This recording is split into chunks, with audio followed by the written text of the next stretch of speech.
Tom, congratulations. Lights to flag victory with only one little hiccup at the end where I'd love to know what was going through your mind. 3 laps from the normal 15 ending.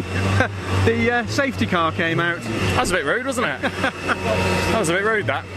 Yeah, obviously I saw Chris obviously had some sort of incident going into turn 1. So, yeah, the other thing you're slightly aware of is when you get going again, what goes on, because when a car gets pulled off, you don't know what's going on with all of the stones and gravel, etc., and that's quite bad for it. So thankfully it was all fairly plain sailing.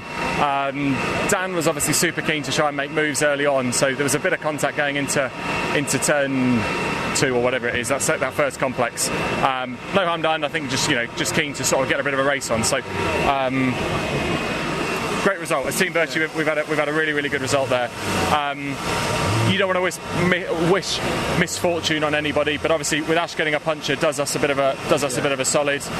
But we're kind of equal now in terms of, obviously we had our bad results at Snetterton in race 2, and obviously Ash there has obviously had a bad result as well. So we're almost equal in that sense, which kind of puts the pressure on, but also takes a bit of pressure off. It's a weird sort of mentality, really. But no, as a start of the day, very good. Team Virtue, we've done a good job. Lovely hard tyre now. Oh joy. I mean, tricky conditions, because under the trees it must have been slightly damp. I mean, when we arrived this morning, it was throwing it down, and now look at it. When we were having breakfast, it was, we were having breakfast in Team Virtue Hospitality, and it was particularly wet. Yeah. Particularly wet, I must say. So I didn't think we'd be on I thought we'd be on a.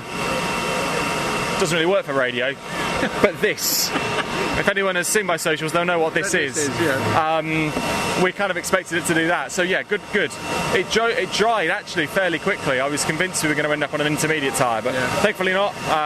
The weather looks fairly set in for the rest of the day to be quite nice. So yeah, let's see what goes on. Lights to flag victory. Really good drive, Tom. Well done. Thank you.